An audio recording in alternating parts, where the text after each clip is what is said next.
Hello दोस्तों, आप सभी का स्वागत है आपके अपने यूट्यूब चैनल MS-12 इंस्टीट्यूट में। आज का जो क्लास होने वाला है क्लास 12 उर्दू 100 मार्क्स का चैप्टर 3 और चैप्टर 4 का क्लास होने वाला है। ठीक है दोस्तों, जैसा कि आप सभी को पता है हम लोग अभी चैप्टर वाइज कर रहे हैं।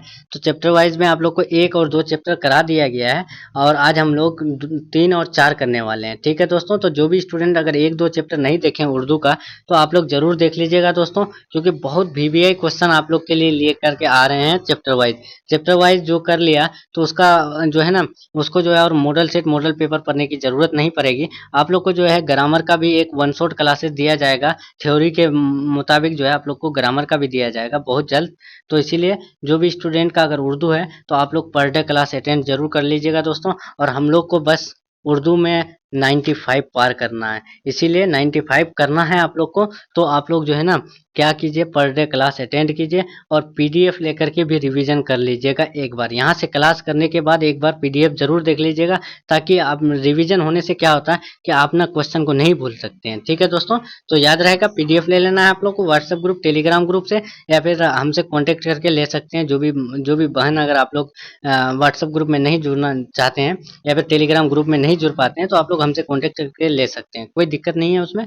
ठीक है दोस्तों, तो चलिए हम लोग देखते हैं। तो आज हम लोग तीसरा चैप्टर और चौथा चैप्टर करने वाले हैं। तो तीसरा चैप्टर का नाम क्या है आपका, बाज पुराने लफ्जों की नई नई तहकीक। ठीक है दोस्तों, क्या नाम है तीसरा चैप्टर का नाम, बाज पुराने लफ्जों की नई तहकीक। ठीक है, इसके मुसन्निफ कौन है, सैयद सुलेमान नदवी है, याद रखना है।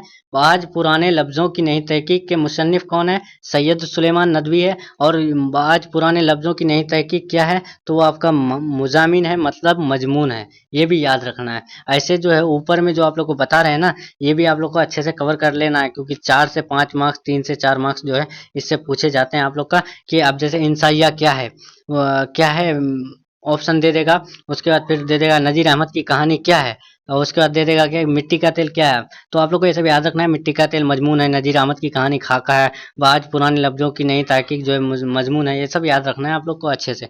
ठीक है दोस्तों, तो चलिए हम लोग क्लास को शुरू करते हैं, देखते हैं सबसे पहला क्वेश्चन क्या है। हम लोग आज VVI ऑब्जेक्टिव करने वाले हैं। तो सबसे पहला आप लोग क्वेश्चन देखिए। सबसे पहले क्या है कि मारूजी सवालात, objective question with answer, answer के साथ आप लोग को आज बताने वाले हैं। ठीक है, तो देखिए सबसे पहला, और जो भी स्टूडेंट को आंसर पता है आंसर देते रहे, क्लास में चेट नहीं कीजिएगा। ठीक है दोस्तों, क्लास के बाद आप लोग बातें कीजिएगा। देखिए सबसे पहला कि भूख तोड़ने की इस्तेलाह है। तो भूख जब तोड़ने की इस्तेलाह होती है तो वो कौन होती है, क्या वो खाना होती है, नाश्ता होती है, रोज़ा होती है, या फिर शहरी होती है। तो आप लोग को बता दें कि भूख तोड़ने की जो इस्तेलाह होती है वो आपका नाश्ता होती है। ठीक है दोस्तों, अगर नाश्ता कर लेंगे ना तो उससे क्या होता है कि आपका भूख थोड़ा थोड़ा सा भी मिट जाता है। नाश्ता में क्या, वह यानी जो थोड़ा थोड़ा सा भी सुबह अगर नाश्ता के रूप में खा लेते हैं, या फिर किसी भी टाइम नाश्ता के रूप में अगर आप लोग खा लेते हैं, तो वो जो है ना एक भूख तोड़ने की इस्तेलाह बन जाती है। ठीक है, right answer option number B. Next question क्या है कि दूसरा नंबर, कि अरबी में नाश्ता को क्या कहते हैं। देखिए हम लोग यहाँ नाश्ता करते हैं ना, अब हम लोग सुबह 9 बजे जो है नाश्ता के बारे में बोलते हैं कि नाश्ता करने जा रहे हैं, तो अरबी में हम लोग नाश्ता को क्या कह सकते हैं। तो अरबी में हम लोग नाश्ता को जो कहते हैं, या फिर अरबी अरबी में जो नाश्ता को कहा जाता है तो वो फितूर कहा जाता है। क्या कहा जाता है, फितूर कहा जाता है। राइट आंसर क्या होगा, ऑप्शन नंबर ए होगा, याद रहेगा दोस्तों। नेक्स्ट क्वेश्चन देखते हैं। नेक्स्ट क्वेश्चन आपका तीसरा नंबर क्या है कि फतूर के मानी क्या होता है। तो फितूर के मानी जो होता है वो क्या होता है, क्या तोड़ने के, खोलने के, बंद करने के, खाने के। तो आप लोग को बता दें कि फतूर मतलब होता है नाश्ता, और नाश्ता क्या करता है, भूख तोड़ता है। तो उसका मतलब क्या हो जाएगा, फतूर का मतलब क्या हो जाएगा आपका तोड़ने के। राइट आंसर क्या हो जाएगा, ऑप्शन नंबर ए होगा। नेक्स्ट क्वेश्चन देखते हैं। नेक्स्ट क्वेश्चन 4 नंबर, कि सुर्खी से क्या मुराद है। सुर्खी से जो है आपका क्या मुराद है, क्या वो आपका सुर्खी से उन्वान होगा, या फिर दिवाचा होगा, या फिर मजमून होगा, इब्तदाई होगा। तो आप लोग को बता दें कि सुर्खी से जो मुराद होती है वो आपका उन्वान होती है। कौन होती है, राइट आंसर क्या होगा, ऑप्शन नंबर ए होगा। याद करते चलना है दोस्तों, सुर्खी से क्या मुराद है, उन्वान है। राइट आंसर क्या होगा, ऑप्शन नंबर ए होगा। नेक्स्ट क्वेश्चन 5 नंबर, 5 नंबर भी पूछा गया क्वेश्चन है और VVI क्वेश्चन है दोस्तों, बहुत VVI क्वेश्चन है। ये क्वेश्चन पूछा गया क्वेश्चन है, ओहदी और एहदी। ठीक है, ओहदी और एहदी, इसमें बच्चे बहुत कंफ्यूज होते हैं। तो देखिए ओहदी यहाँ पूछा गया है, तो ओहदी के मानी बताएं। तो ओहदी के जो मानी होती है ना, वो आपका जो होती है काहिल होती है। क्या होती है, ओहदी के मतलब होती है काहिल, और एहदी के मतलब होती है क्या, एक। ठीक है, याद रहेगा।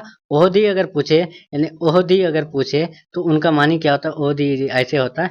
ओहदी जो होता है वो उसका मानी जो होता है वो आपका काहिल होता है। और अहदी यानी अलिफ जबर और हा जबर दलिया जर दी हो जाए तो उसको उसका मतलब हो जाता है आपका एक। ठीक है दोस्तों, जबर लग जाए तो वो आपका क्या हो जाता है, उनका मतलब एक हो जाता है। याद रहेगा, ओहदी काहिल हो जाता है। 6 नंबर देखिए, 6 नंबर में आपका क्या है, अहदी। ये बताया आप लोग कि अहदी के मानी जो होता है वो आपका एक होता है। कंफ्यूज नहीं होना है, बहुत बच्चे इसमें कंफ्यूज होते हैं। नेक्स्ट क्वेश्चन देखते हैं 7 नंबर। देखिए, कला खोलना, कला खोलना के मानी बताएं। कला खोलना और कला फेरना, इसमें भी बहुत बच्चे कंफ्यूज हो जाते हैं और सबसे ज्यादा यही 4 क्वेश्चन आते हैं। एक ओहदी, अहदी, कला खोलना, कला फेरना। ठीक है दोस्तों, इससे जो है आपका बहुत क्वेश्चन पूछे जाते हैं, बहुत बार क्वेश्चन पूछे जाते हैं। तो कला कला खोलना का मतलब क्या हो जाता है, तो कला खोलना का मतलब जो हो जाता है वो आपका क्या, खोलना। खोलना मतलब क्या हो जाता है कि ऐप को है ना, ऐप को जाहिर कर देना, वही क्या कहलाता है आपका, कि ऐप को जाहिर करना, कली खोलना मतलब हो जाता है। राइट आंसर क्या होगा, ऑप्शन नंबर ए हो जाएगा। नेक्स्ट क्वेश्चन 8 नंबर, ये कलई फेरना, यानी कलई फेरना जो होता है उनका मतलब क्या हो जाता है, तो वो फेरना मतलब क्या हो जाता है, ऐप को छिपाना। और कलाई खोलना मतलब ऐप को जाहिर कर देना, खोल देना। ऐसे आप लोग लॉजिक लगा सकते हैं, खोल देना, कलाई को खोलेंगे तो हम लोग क्या हो जाएगा कि ऐप को जाहिर कर दिए। ठीक है, बस लॉजिक बता रहे हैं, याद करने का कंसेप्ट बता रहे हैं कि खोलना मतलब खोलने के मतलब क्या हो जाएगा। आप लोग को जो है लॉजिक मतलब माइंड लगाना है कि जाहिर कर देना ही हम लोग खोलना समझ सकते हैं। और फेरना, फेरना क्या हो जाएगा कि छुपाना। ठीक है दोस्तों, क्या, छुपाना। राइट आंसर क्या होगा, ऑप्शन नंबर ए होगा। 9 नंबर देखिए, 9 नंबर क्या है कि शिबली नोमानी के सीरत की किताब सीरतुन नबी को किसने मुकम्मल किया। देखिए, शिबली नोमानी की जो सीरत की किताब है सीरतुन नबी को किसने पूरा किया था। सीरतुन नबी बुक जो है पूरी तरह से जो है आपका मुकम्मल नहीं हुआ था, तब तक शिबली नोमानी की डेथ हो गई, इंतकाल हो गई थी। उसके बाद जो है इन बुक को मुकम्मल करना था, तो मुकम्मल जो है किसने किया था, तो आप लोग को बता दें कि इनको मुकम्मल करने वाले जो है आपका आपका जो है यानी सैयद सुलेमान नदवी साहब थे। कौन थे, सैयद सुलेमान नदवी साहब थे, जो शिबली नोमानी की सीरत की किताब सीरतुन नबी को मुकम्मल किए थे। राइट आंसर क्या होगा, ऑप्शन नंबर सी होगा। याद रखना है, बहुत वीवीआई क्वेश्चन है दोस्तों, पूछा गया क्वेश्चन है। नेक्स्ट क्वेश्चन, सैयद सुलेमान नदवी कब पैदा हुए। अब यहाँ पर क्या बोल दिया गया, जो यानी आज पुराने लफ्जों की नहीं तहकीक के मुसन्निफ है सैयद सुलेमान नदवी, तो उनकी जो पैदाइश हुई थी, उनकी पैदाइश कब हुई थी, तो आप लोग को बता दें कि उनकी पैदाइश 22 नवंबर 1884 ईस्वी को हुई थी। कब, 22 नवंबर 1884 ईस्वी को। उर्दू में आप लोग को अगर नहीं पता है तो हिंदी में लिख के दे रहे हैं कि 22 नवंबर 1884। ठीक है दोस्तों, क्या 22 नवंबर 1884 ईस्वी को सैयद सुलेमान नदवी की पैदाइश हुई। नेक्स्ट क्वेश्चन 11 नंबर, और पैदा कहाँ हुए थे, तो पैदा जो हुए थे दसना नालंदा जिले में पैदा हुए थे, बिहार के दसना नालंदा जिले में पैदा हुए थे। सैयद सुलेमान नदवी कहाँ पैदा हुए, वही क्वेश्चन पूछा गया है। तो सैयद सुलेमान नदवी साहब जो थे वो आपका दसना नालंदा में पैदा हुए थे। राइट आंसर क्या होगा, ऑप्शन नंबर सी होगा। नेक्स्ट क्वेश्चन देखते हैं 12 नंबर। 12 नंबर भी बहुत वीवीआई क्वेश्चन है कि सैयद सुलेमान नदवी के वालिद का क्या नाम था। सैयद सुलेमान नदवी जो है बाज पुराने लफ्जों की नई तहकीक के मुसन्निफ, उनके जो वालिद का नाम था, वालिद किसको बोलते हैं, यानी अब्बू को बोलते हैं। अब्बू इंग्लिश में समझ लीजिए फादर, ठीक है, पिता हिंदी में। ठीक है, उसको उसका जो नाम थे वो क्या था, तो आप लोग को बता दें उनका जो नाम था वो आपका हकीम सैयद अबुल हसन साहब थे। ठीक है, याद रखना है दोस्तों, सैयद सुलेमान नदवी के वालिद अब्बू जान और पापा पिता फादर उनके उनका नाम जो है हकीम सैयद अबुल हसन था। ठीक है दोस्तों, इतना बता रहे हैं आप लोग को कि देखिए यहाँ वालिद लिखा हुआ है, अब्बू फादर पिता, अब जो भी बोला जाता है ए टू जेड आप लोग को बता दे रहे हैं ताकि आप लोग समझें। बहुत कोई बच्चे वालिद और वालिदा में कंफ्यूज हो जाते हैं देखे हैं आजकल उर्दू में बहुत बच्चे कंफ्यूज होते हैं, जिसके कारण जो है ना उर्दू में बहुत कम मार्क्स ले लेते हैं। और अगर उर्दू में थोड़ा सा कंसेप्ट अगर उनको समझ में आ गया तो वो जो है ना 90 पार कर लेंगे। ठीक है दोस्तों, सिर्फ कंसेप्ट समझना है, उर्दू में कोई खास जो है क्वेश्चन नहीं पूछे जाते हैं, यही जो है जो पढ़ा रहे हैं इसी से आप लोग का पूछे जाते हैं, याद रखना है। तो सैयद सुलेमान नदवी के वालिद का नाम क्या होगा, Hakim Syed Abul Hasan. Next question 13 number. 13 number आपका क्या है, देखिए यहाँ पर देखिए क्वेश्चन जो है शॉर्ट पर गया है। ठीक है दोस्तों, यहाँ देख लीजिएगा, सॉरी इसके लिए, कि सैयद सुलेमान नदवी ने कहाँ से आलिमियत की। आलिमियत मतलब कि आलिम की है, यानी पढ़ाई की है जो है सैयद सुलेमान नदवी ने कहाँ से की है। तो ये हर एक स्टूडेंट को पता होगा, जो थोड़ा सा भी अगर कहकशा बुक को रीड किए हैं तो उनको पता होगा कि सैयद सुलेमान नदवी साहब जो है वो दारुल उलूम नदवतुल उलमा में अपना आलमियत किए थे, यानी अपना पढ़ाई किए थे। राइट आंसर क्या होगा? ऑप्शन नंबर बी होगा। एजुकेटेड जो बने थे सैयद सुलेमान नदवी साहब, तो वो दारुल उलूम नदवतुल उलमा से बने थे। राइट आंसर क्या होगा? ऑप्शन नंबर बी होगा। याद रखना है दोस्तों। देखिए यहाँ थोड़ा क्वेश्चन जो है ना शॉर्ट पर गया है, इसीलिए यहाँ पर ऑप्शन आप लोग को नीचे दिखाई दे रहा है, तो यहाँ से आप लोग जरूर देख लीजिएगा दोस्तों। देखिए यहाँ पर ऑप्शन नंबर इसका बी है, दारुल उलूम नदवतुल उलमा। तो राइट आंसर क्या होगा? ऑप्शन नंबर बी होगा। नेक्स्ट क्वेश्चन 14 नंबर देखिए कि सैयद सुलेमान नदवी के यानी अदबी उस्ताद कौन थे। देखिए सैयद सुलेमान नदवी के जो अदबी उस्ताद थे, उस्ताद यानी मतलब टीचर, ठीक है दोस्तों, जिसको हिंदी में बोलते हैं शिक्षक और उर्दू में बोलते हैं उस्ताद, उनके जो उस्ताद थे वो कौन थे। तो आप लोग को बता दें कि सैयद सुलेमान नदवी के जो उस्ताद थे वो आपका शिबली नोमानी साहब थे। ठीक है दोस्तों, शिबली नोमानी साहब कौन थे? वो आपका वो सैयद सुलेमान नदवी के उस्ताद थे। और यहाँ पर ऐसे भी पूछे जाते हैं, ऐसे क्वेश्चन पूछे जाते हैं कि सैयद सुलेमान नदवी शिबली नोमानी के कौन थे। तो सैयद सुलेमान नदवी शिबली नोमानी के तालिबे इल्म थे, स्टूडेंट थे। और यानी अब यहाँ पर पूछ दे कि सैयद सुलेमान नदवी के शिबली नोमानी कौन थे, तो शिबली नोमानी जो है सैयद सुलेमान नदवी के उस्ताद थे, और शिबली नोमानी के जो सैयद सुलेमान नदवी थे वो आपका तालिबे इल्म थे। ये भी क्वेश्चन पूछे गए हैं, इसीलिए आप लोग को कंसेप्ट समझ करके क्वेश्चन याद कर लेना है।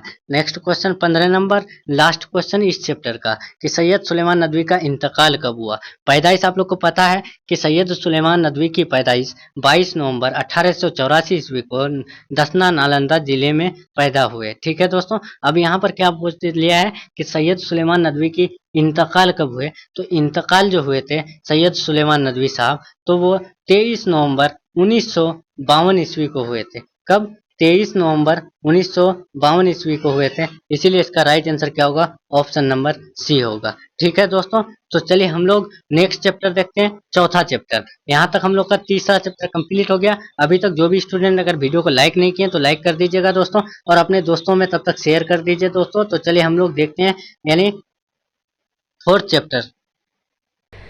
देखिए दोस्तों, हम लोग आ गए किसमें? फोर्थ चैप्टर में। फोर्थ चैप्टर आपका नाम क्या है? इंसाइया क्या है। फोर्थ चैप्टर का नाम क्या है? इंसाइया क्या है। उनके जो है मुसन्निफ कौन है? वजीर आगा है। कौन है? वजीर आगा है। याद रखना है, इंसाइया क्या है के मुसन्निफ कौन है? वजीर आगा है। और इंसाइया क्या है मतलब इंसाइया क्या है जो है वो आपका क्या है? मजमून है, या फिर खाका है, नाविल है, क्या है? तो इंसाइया क्या है वो जो है वो आपका नाम मजमून है, और उस चैप्टर का ही नाम है इंसाइया क्या है। ठीक है, और उनके मुसन्निफ वजीर आगा है। याद हो गया? ठीक है, अगर याद नहीं हुआ कॉपी में नोट डाउन कर लीजिएगा। ठीक है दोस्तों, नेक्स्ट देखिए, अब आप लोग देखिए यानी पहला क्वेश्चन इस चैप्टर का देखते हैं। पहला क्वेश्चन आपका क्या है इस चैप्टर का, कि इंसाइया की सिन्फ क्या है। इंसाइया की जो सिन्फ है वो क्या है? क्या वो नज़म है, नात है, नस्र है, या फिर कता है। तो आप लोग को बता दें कि इंसाइया की जो सिन्फ होती है वो आपका जो है नस्र होती है। कौन होती है? पूछा गया क्वेश्चन है, बहुत VVI क्वेश्चन है दोस्तों। ये क्वेश्चन जो है ना बहुत बार पूछे गए हैं, बहुत ज़्यादा बार पूछे गए हैं। आप लोग ना एक बार देख लीजिएगा, क्वेश्चन बैंक देखिएगा। अगर क्वेश्चन बैंक नहीं है तो आप लोग को क्वेश्चन बैंक भी करा देंगे एक बार। ठीक है दोस्तों, क्वेश्चन बैंक कराएंगे ना तो आप लोग को फुल कॉन्फिडेंट हो जाएगा कि यही क्वेश्चन आने वाला है। एक बार क्वेश्चन बैंक देखिएगा ना तो आप लोग को पूरी तरह से कॉन्फिडेंस आ जाएगा कि हम लोग का उर्दू में बहुत अच्छा मार्क्स आने वाला है। देखिए इंसाइया क्या है कि सिन्फ जो है वो आपका नस्र होता है। नेक्स्ट क्वेश्चन दूसरा नंबर, कि वजीर आगा की, देखिए यहाँ पर क्या बोला है, वजीर आगा की का ताल्लुक़ किस इजाफ़ से है। वज़ीर आगा का जो ताल्लुक़ है वो किस इजाफ़ से होता है। क्या वो इंसाइया से है, या फिर नज़्म से, कसीदा से, सवाने से है। ये भी पूछा गया क्वेश्चन है। जो वज़ीर आगा का ताल्लुक़ है वो किस इजाफ़ से है। तो आप लोग को बता दें कि वज़ीर आगा का ताल्लुक़ जो है ना वो आपका कसीदा से है। किससे है? कसीदा से है। भले ही वो इंसाइया क्या है मजमून लिखे हैं, लेकिन वो कसीदा से बहुत ताल्लुक़ है उनके। यहाँ पर क्या बोला है? ताल्लुक़ किस इजाफ़ से है, तो कसीदा से है। ठीक है, याद रखना, कंफ्यूज नहीं होना है, मजमून लगा करके नहीं आना है या फिर इंसाइया लगा करके नहीं आना है। यहाँ पर आप लोग सोचेंगे कि इंसाइया क्या है वो लिखे हैं, तो आप लोग इंसाइया लगा करके नहीं आना है आप लोग को। ठीक है, यहाँ पर क्या बोला, ताल्लुक पूछा है, ताल्लुक, वो उनकी जो ताल्लुक है वो आपका ओनली कसीदा से है, भले वो इंसाइया क्या है मजमून लिखे हैं। ठीक है दोस्तों, नेक्स्ट देखिए तीसरा नंबर आपका क्या है, यहाँ पर देख लीजिए कि वजीर आगा की किताब का क्या नाम है। वजीर आगा का जो बुक है, किताब है, उनका नाम बताएं। तो क्या वो तख्लीकी अम्ल, रद्द अम्ल, आज का अम्ल, नेकी अम्ल। तो आप लोग को बता दें कि वजीर आगा का जो बुक है, किताब है, उनका जो नाम है वो आपका तख्लीकी अम्ल है। क्या तख्लीकी अम्ल है, याद रख लेना है। राइट आंसर क्या होगा, ऑप्शन नंबर ए होगा। नेक्स्ट क्वेश्चन देखते हैं 4 नंबर कि वजीर आगा की किताब लफ्ज़ों की छागल क्या है। तो देखो यहाँ पर पूछा गया है, और ये क्वेश्चन जो है आपका लफ्ज़ों की छागल यानी 2023 में पूछा गया क्वेश्चन है। ठीक है दोस्तों, कि वजीर आगा की जो बुक है, किताब है, यानी उनका जो किताब है लफ्ज़ों की छागल, तो वो क्या है, क्या वो अदबियात है, कलियात है, यानी तखीलात है, या फिर किताबियात है। तो आप लोग को बता दें कि वजीर आगा की जो किताब लफ्ज़ों की छागल है वो एक कलियात है। ठीक है दोस्तों, राइट आंसर क्या होगा, ऑप्शन नंबर बी होगा। जो भी स्टूडेंट को आंसर पता है आंसर देते रहें दोस्तों। देखिए 5 नंबर कि इंसाइया की मोड के पैदावार है।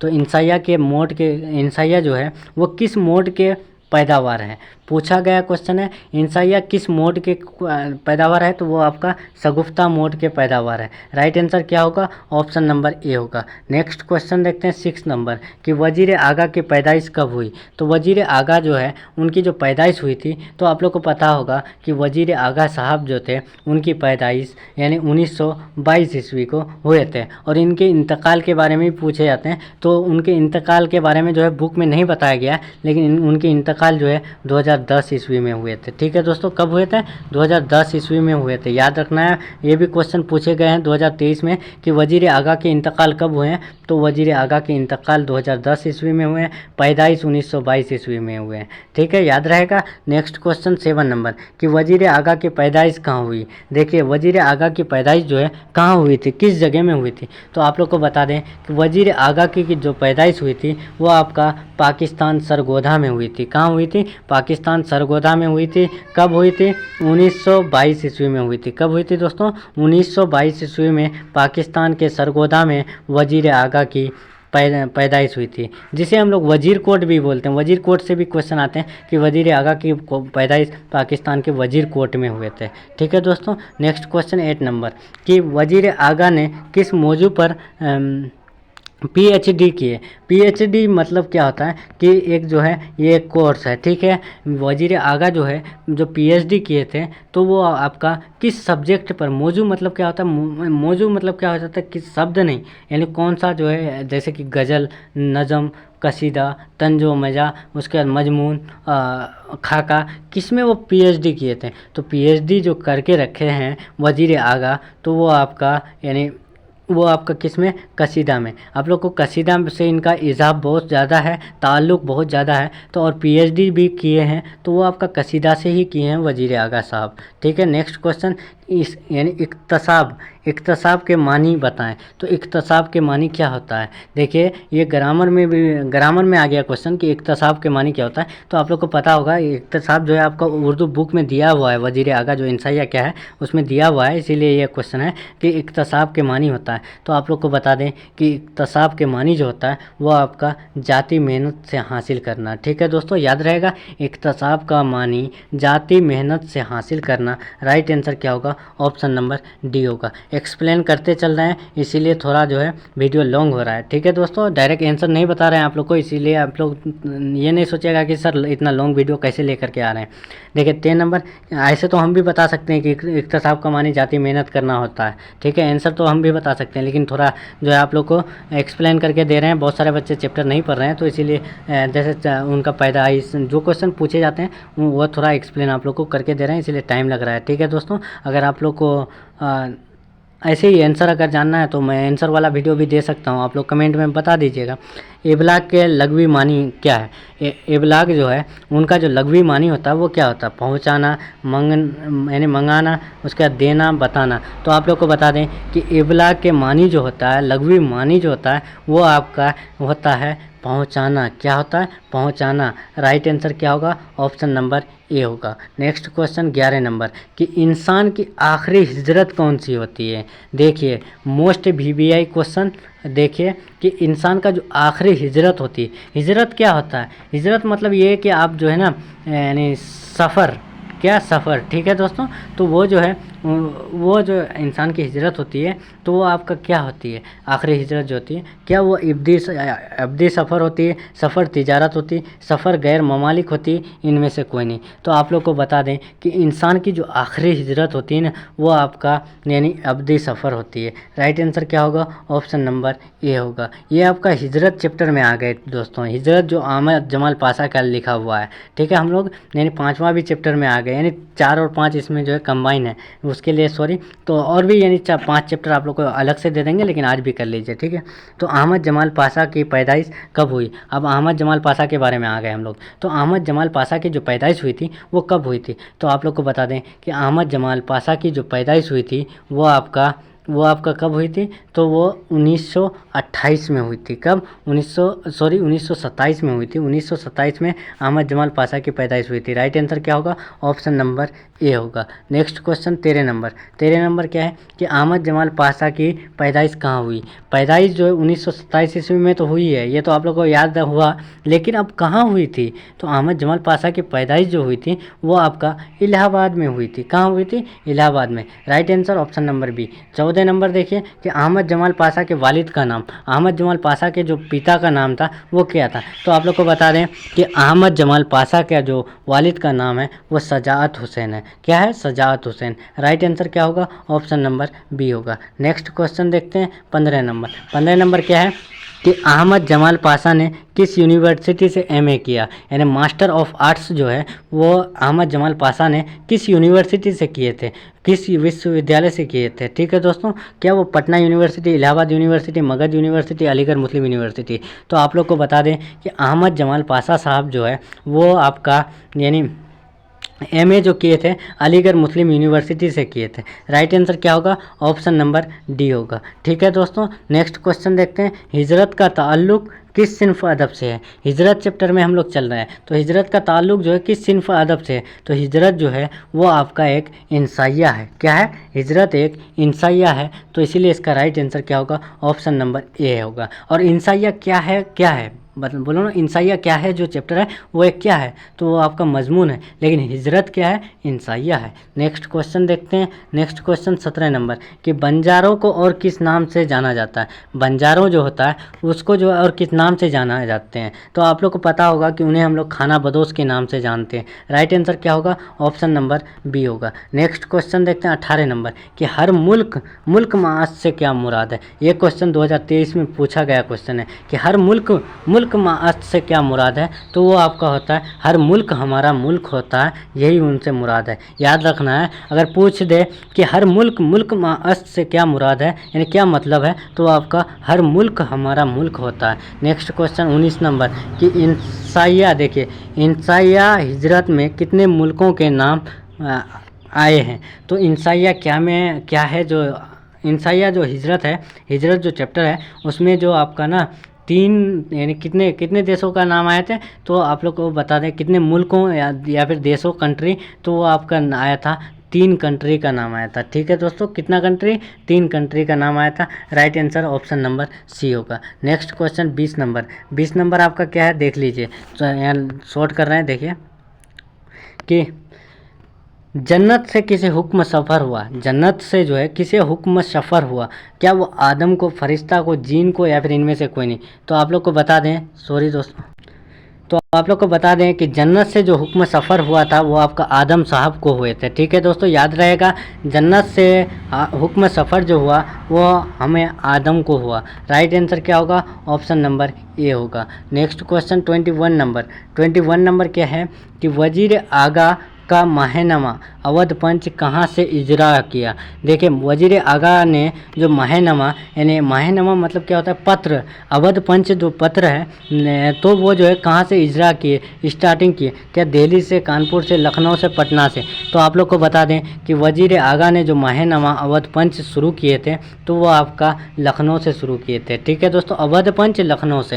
Right answer option number C. Next question 22 number आपका क्या है कि वजीर आगा किस कॉलेज में प्रोफेसर हुए।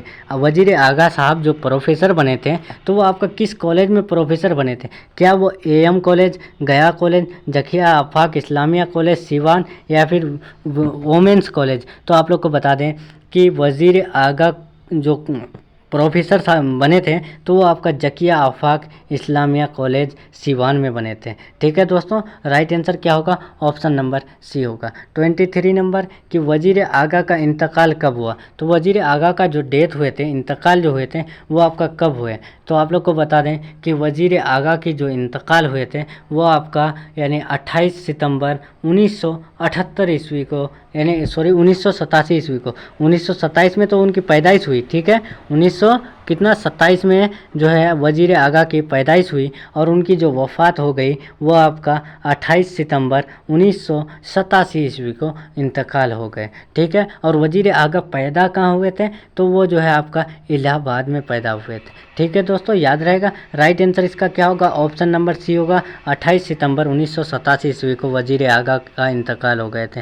नेक्स्ट क्वेश्चन, मुल्ला नसीरुद्दीन के लतीफ़े किसने जो है तहरीर किए। जो मुल्ला नसीरुद्दीन साहब थे तो उनके जो लतीफ़े मतलब लुत्फ़ जो होता है, शब्द जो होता है, किसने तहरीर किया, पेश किया। क्या वो अहमद जमाल पाशा, गालिब, इकबाल, हसन निज़ामी। तो आप लोग को बता दें कि इनको जो तहरीर करने वाले थे तो वो आपका अहमद जमाल पाशा साहब थे। ठीक है दोस्तों, राइट आंसर क्या होगा, ऑप्शन नंबर ए होगा। Next question 25 number, 25 last question देखते हैं दोस्तों। आज हम लोग का जो है ना 3, 4 और 5 चैप्टर तीनों कंप्लीट हो गया एक ही वीडियो में। मैंने सोचा क्या कि आज आप लोग को 3 और 4 कंप्लीट करा देंगे, लेकिन आप लोग को जो है आज 5 चैप्टर आप लोग का कंप्लीट करा दिए। ठीक है दोस्तों, यानी हिजरत भी कंप्लीट करा दिए, इंसाइया क्या है चैप्टर भी कंप्लीट करा दिए, और तीसरा चैप्टर जो है आपका बाज पुराने लफ्ज़ों की नई तहकीक उसको भी कंप्लीट करा दिए। तो कल हम लोग 6 चैप्टर से स्टार्ट करेंगे। तो अब देखिए 25 लास्ट क्वेश्चन देखते हैं दोस्तों 5वां चैप्टर का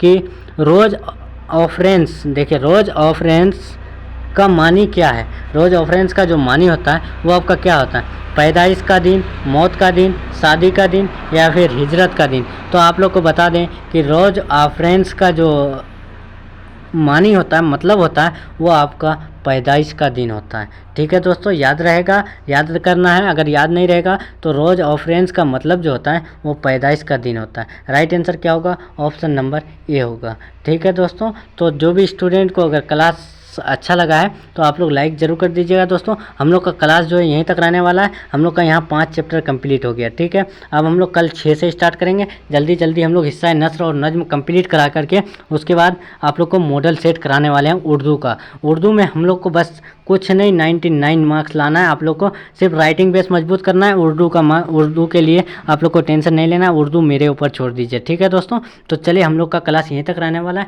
मिलते हैं हम लोग नेक्स्ट क्लास में नेक्स्ट टॉपिक के साथ। और जो भी स्टूडेंट अगर PDF लेना चाहते हैं हमसे कांटेक्ट कर लीजिएगा दोस्तों, या फिर हमारे व्हाट्सएप ग्रुप, टेलीग्राम ग्रुप में ज़रूर ज्वाइन हो जाइएगा।